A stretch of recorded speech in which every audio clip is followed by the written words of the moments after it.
Okay, so when we tell anyone that we are from Poland, the first thing that we hear is, "Oh, Krakow, Krakow." We love Krakow. Krakow is Everybody beautiful. loves Kraków. Krakow is beautiful, but Poland is so much more than that. You have lakes, you have sea, you have mountains. There is lots of different places where you can go. So today we want to go to 3 main ones. We're gonna take you to the sea, we're gonna take you to the lake, and we're gonna take you to the mountains. Mountain. Absolutely. So let's start, shall we? So the first city, which we will mention, it's called Olsztyn, north of Poland, and it's surrounded by lakes. So lakes are everywhere. I think it's most known marine city in Poland.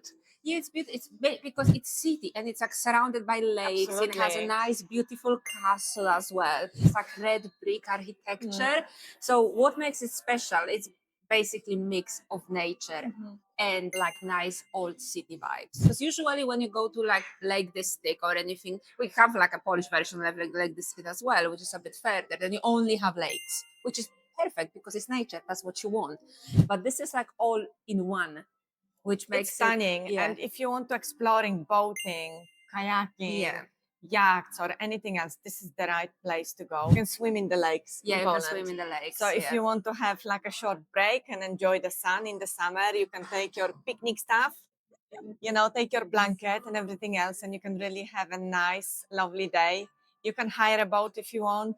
So it's really, really great place to go. It's Poland, so we don't have euros or pounds, so it's automatically makes It's it a bit cheaper. more affordable, especially when you want a bit of a break from a city, but not fully. Not far from city Not as far well. from city, yeah. For me, it's a close to my heart, the city, because my grandparents and some of my family members still live there. I've got an uncle who swam the world on his own in a boat. He actually wrote the book.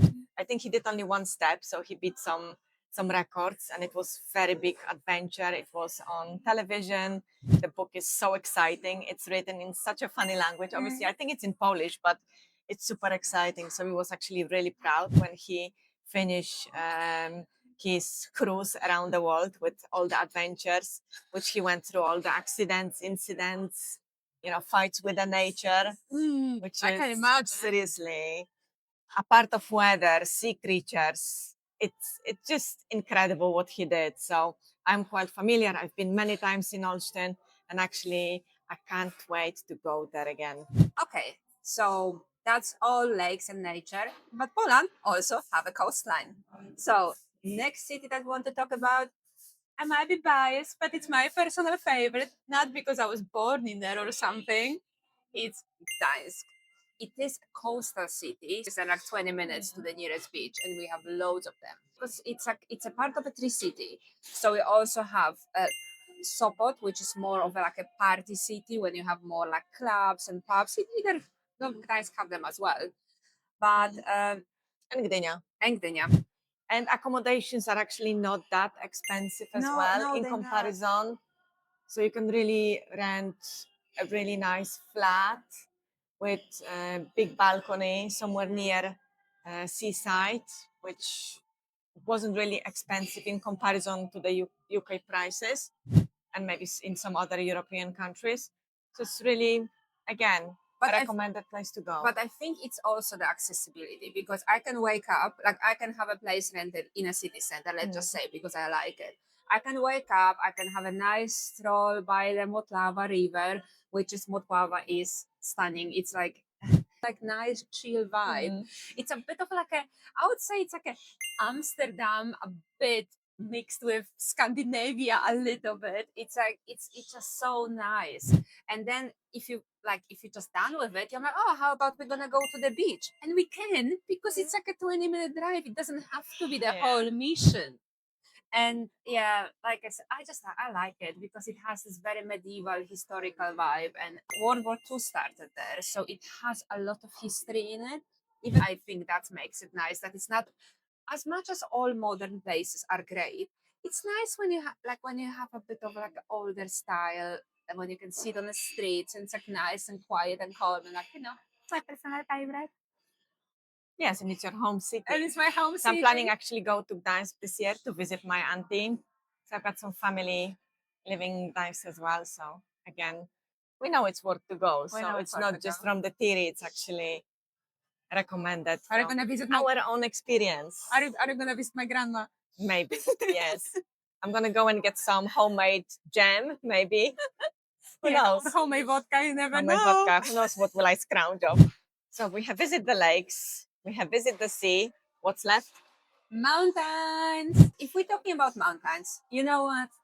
I think there has to be only one city we talk about. Zakopane. Zakopane. Absolute legend. But it's beautiful in summer and in the winter. Yes. The summer, obviously, it's nice, warm, so you can do all the trips on the Hiking. mountains, You can do anything. hiking, yeah.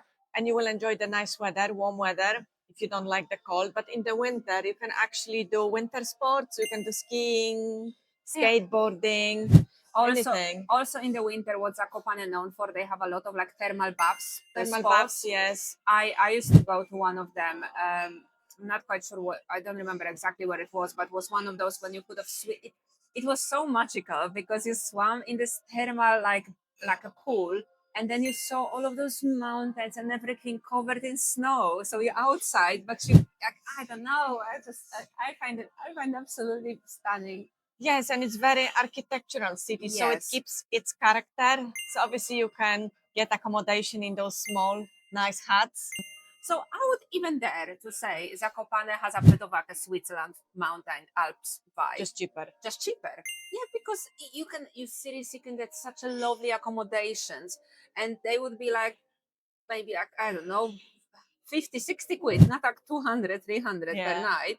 So yeah, it's definitely worth going. So Zakopane is also home to Tatra Mountains, which are really beautiful as well. Like sort of like since I mentioned Switzerland, sort of like our Alps. It is, a little bit smaller, let's say. A little bit smaller, but definitely beautiful. Yeah. If you go to Krupówki, which is their like main street, it just looks. It have all of those like wooden houses there and everything, and you have like a sort of like people dressed in this like traditional mountain type, mountain old school type of clothing, traditional clothing and everything. And there is loads of traditional food as well. Yes, there is. Like a special, Olsztyn. Yeah, Olsztyn, which is basically like a sort of smoked cheese. Yeah. But it's not just smoked cheese. It's obviously a bit more to that. Definitely worth trying though. I remember first time when I went there, I think I was like 18 or something.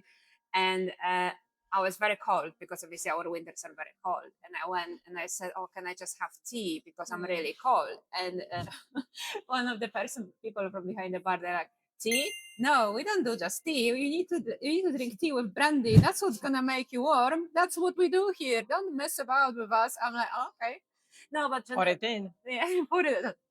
You know what? It wore me up. I think generally speaking, like Poland is underrated. Same sometimes England, because if you don't really explore it, you don't really know. You talk about England, yes, London, but it's way more than that. Same Poland. It's not just a Kraków to go to. And sometimes, it's nothing there, nothing there. Well, you haven't really explored Poland. Yeah, even I haven't explored Poland, probably. Yeah. I neither as much as I could. I neither fully explored Poland or fully explored England. And like whenever I travel more around England, I learn about so many more of those places, because when I came here, like when you first came here, what did you know about London? It's the same sort of when you think about Poland. Oh, what do you think of Krakow? There's nothing. And then suddenly you travel and say, "Oh wow, Edinburgh is so beautiful." Oh, yeah. Cornwall is beautiful. There's so many beautiful places to see. So we took you to the magical fairy tale land of lakes, castles. We took you to the coastline. We took you to the mountains. Which one is your favorite? Where would you like to go? Tell us in the comments. Okay. Yes, do you have any place to recommend as well? Maybe beautiful place that you have seen somewhere? Yeah, definitely worth exploring. Who knows? In the next episode, we might even talk about best spots to visit in England that we visited so far. So stay tuned, and we'll see you in the next episode.